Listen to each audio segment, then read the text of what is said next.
সালাম আলাইকুম। আজকে আমরা বর্গ অঙ্কন শিখাবো কর্ণ থেকে, বাহু থেকে এবং পরিসীমা থেকে। এই তিনটা টাইপের জিনিস থেকে কীভাবে বর্গ অঙ্কন করা যায় এই বিষয়গুলো আজকের ক্লাস আমরা কমপ্লিট করব। তো প্রথমে আমরা শুরু করি একটা কর্ণ থেকে। কর্ণ তো চিনি কারে বলে? ধরো এখানে একটা বর্গ দেওয়া আছে, র্যান্ডম যে কোনো আমরা একটা বর্গ হাতে এঁকে দেখাইতেছি। কর্ণ বিষয়টা আসলে কি, তারপর মূলত অঙ্কন আমরা শুরু করি। ধরলাম এটা আমাদের একটা বর্গ, যেমনই হোক বুঝানো এটা আমরা একটা বর্গ অঙ্কন করছি। এগুলো তো বাহু আমাদের জানা আছে, যার প্রতিটা বাহু কেমন সমান নাকি। আর কর্ণ কারে বলে? এক কোণা আরেক কোণার সাথে এই যে অ্যাটাচড হয়েছে যে দাগটা পাওয়া গেছে এগুলো আমরা কি বলি? কর্ণ বলি। তো এরকম ধরো একটা কর্ণের মাপ আমরা জানি, এই কর্ণ থেকে আমাদের কি অঙ্কন করতে হবে? একটা বর্গ অঙ্কন করতে হইব। তো কি করতে হইব? সবার আগে আমরা কর্ণটা অঙ্কন করি। ধরলাম আমাদের একটা দিয়ে দিছে 4 সেন্টিমিটার একটা কর্ণ দিয়ে দিছে, ঠিক আছে। এই যে আমাদের 4 সেন্টিমিটার একটা কর্ণ ধরলাম, একটা কর্ণ দেওয়া আছে যার মাপ 4 সেন্টিমিটার বইলা দিল। এটা থেকে আমাদের একটা বর্গ অঙ্কন করতে হইব। তো প্রথম স্টেপ, একটা দাগ দিলাম, ঠিক আছে, দাগ দেওয়া হইলো। এবার যে বিষয়টি একটু আমি খেয়াল করি, এটা তো আমাদের বর্গ, ঠিক আছে। আর এগুলো কি কর্ণ না? এগুলো কি জিনিস? কর্ণ। এই যে এটা তো আমাদের কর্ণ, ঠিক আছে। দেখো একটু খেয়াল করে কর্ণটা যদি আমি খেয়াল করি, এখানে 90 ডিগ্রি আছে আমি জানি, কারণ বর্গের প্রতিটা কোণ হইতেছে 90 ডিগ্রি কইরা। তো এই দাগটাকে একদম মিডল দিয়ে গেছে না, মানে এইখানে সে 45 উৎপন্ন করছে, এখানে কত উৎপন্ন করছে? 45। তো বোঝা গেল কর্ণের সাথে 45-এর একটা চমৎকার সম্পর্ক আছে।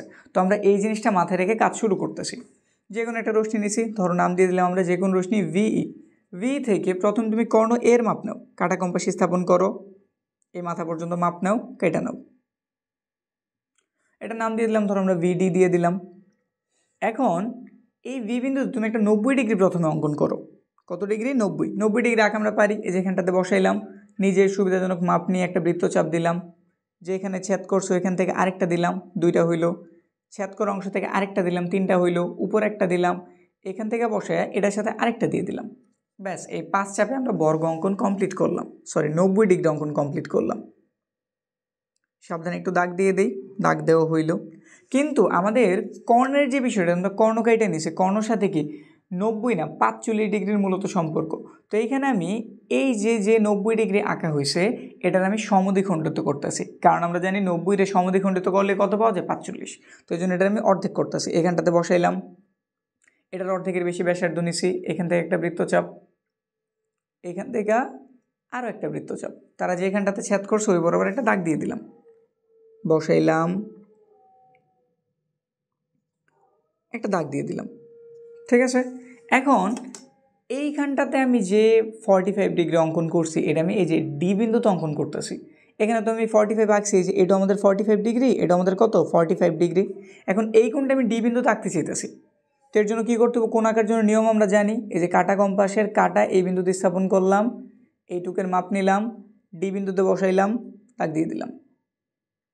এটা কাকতালীয়ভাবে এই জায়গায় মিলা গেছে, তোমার হয়তো মিলতে পারে, নাও মিলতে পারে, এটার জন্য কোনো বিশেষ কিছু আসবো যাইব না, ঠিক আছে। এটা যেমন খুশি ওইরকম হইতে পারে, কোনো প্রবলেম নাই।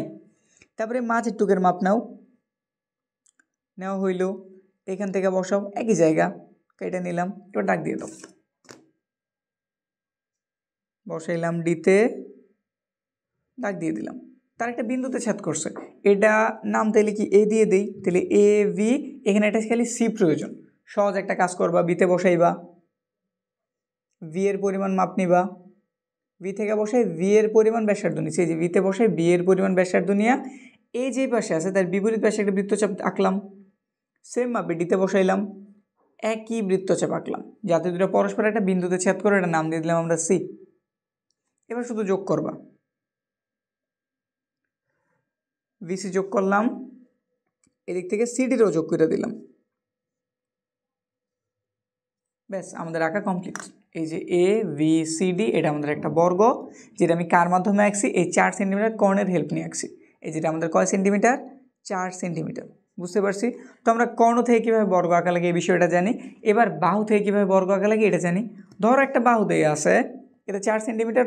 তো ধরো আমরা অন্য যে কোনো একটা র্যান্ডম মাপ নিলাম, এই মাপে এটা কিন্তু নতুন একটা বর্গ, আগেরটার সাথে এটার কোনো সম্পর্ক নাই। ধরো একটা বাহু দেওয়া আছে, যে এই বাহুটা দেওয়া আছে, এটার মাপে আমি একটা বর্গ অঙ্কন করতে চাইতেছি। তো কীভাবে করবো?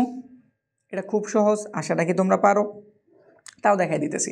এখানে যে কোনো একটা মাপ নিলাম, ধরো এটার নাম আবার ভিই নিলাম, যার মাপ দেওয়া আছে, যে বাহুটার মাপ দেওয়া আছে ওটার মাপ নিলাম, এখানটাতে বসে একটা অংশ কেটে নিলাম, নাম দিয়ে দিলাম সি।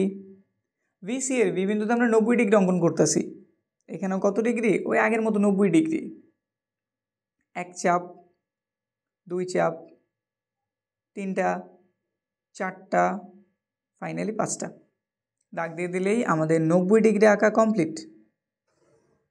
ধরুন আমি এফ দিয়ে দিলাম, এটার নাম চাইলে এফ দিয়ে দিতে পারো যদি বর্ণনা চাই। এখন আবার ওই ভি এর মাপ নাও, আবার ওই বাহুটার মাপই নাও, ভিতে বসাও, একটা অংশ কাটো এখান থেকে, এটার নাম দিয়ে দাও এ। ওই একই মাপ রাখবা, যেই মাপে তুমি ভি থেকে বসায় এ রেখে টেনেছো, ওই একই মাপ রাখবা, নিয়ে এতে বসাই দিবা। কোন এবিসি এর অভ্যন্তরে, মানে এই যেই পাশটাতে তুমি একটা বৃত্তচাপ এঁকে দিবা, এখান থেকে একটা, আর সি বিন্দু থেকে আরেকটা, তারা পরস্পর একটা বিন্দুতে ছেদ করছে, যার নাম দিয়ে দিলাম আমরা ডি। সিডি যোগ করে দিলাম, এদিক থেকে আমরা এডিরেও যোগ করে দিলাম। ব্যাস আমাদের বর্গ আঁকা কমপ্লিট, যেটার প্রতিটা বাহুর মান কত? এই যে ভি এর সমান, এটাও ভি, এটাও ভি, এটাও ভি, এটাও ভি। তো আমরা বাহু থেকেও জানি। এবার পরিসীমা, পরিসীমা কারে বলে? চার বাহুর যোগফল। চার বাহুর কি যোগফল? তো চার বাহুর যোগফল জিনিসটা আসলে একদমই ইজি। ধরো এটা আমাদের একটা পরিসীমা দেওয়া আছে, মানে চারটা বাহুর যোগফল দেওয়া আছে।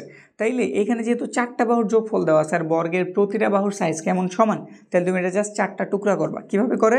এখানে বসাইলা, এটার অর্ধেকের বেশি, চোখের আন্দাজে অর্ধেকের বেশি হইলেই হয়েছে। নিচে একটা বৃত্তচাপ আঁকো, এই মাথায় বসে উপরে আরেকটা বৃত্তচাপ আঁকো, এই মাথায় বসাও, একটা বৃত্তচাপ আঁকো, এখান থেকে বসে আরেকটা বৃত্তচাপ আঁকো। কী করছি বিষয়টা আবার বুঝাইতেছি। এখানে বসাইলাম অর্ধেকের বেশি ব্যাসার্ধ নিচে একটা বৃত্তচাপ, দুইটা বৃত্তচাপ। এখানটাতে বসাইছি ওই একইভাবে একটা বৃত্তচাপ আরেকটা বৃত্তচাপ। দাগ দিয়ে দিই, দাগ দিলে এটা জানি আমরা বাহুটারে কতটুকু করলাম? অর্ধেক করলাম।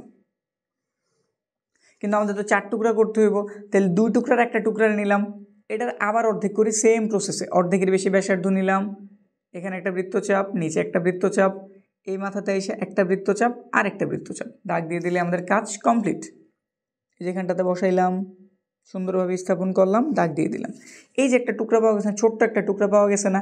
এই মাপে সেম এই নিয়মে, মানে বাহুর নিয়ম আমরা যেইভাবে বর্গটা অঙ্কন করছি ঠিক ওইভাবে তুমি বর্গ এঁকে দেবে, কাজ শেষ। কী করতে হইব? ঘটনা একটা দাগ দিলা। কী করতে হইব? এই যে যেই চার টুকরার এক টুকরা, এটার মাপ নিবা, এখানটাতে বসাইবা, কেটে নিবা।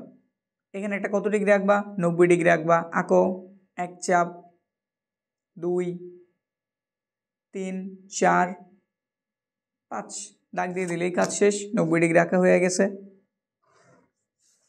আবার ওই 4 ভাগের 1 ভাগের মাপি নিবা, নিয়ে করবা কি? এখান থেকে একটা অংশ কাটবা, স্কেলটা তোলার প্রয়োজন নাই।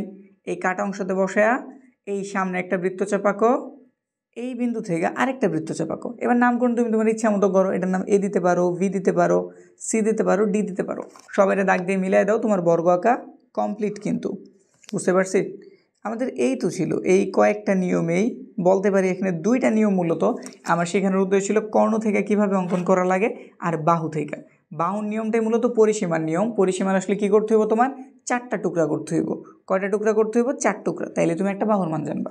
তো এই প্রক্রিয়ায় তুমি বর্গ অঙ্কন করতে পারো।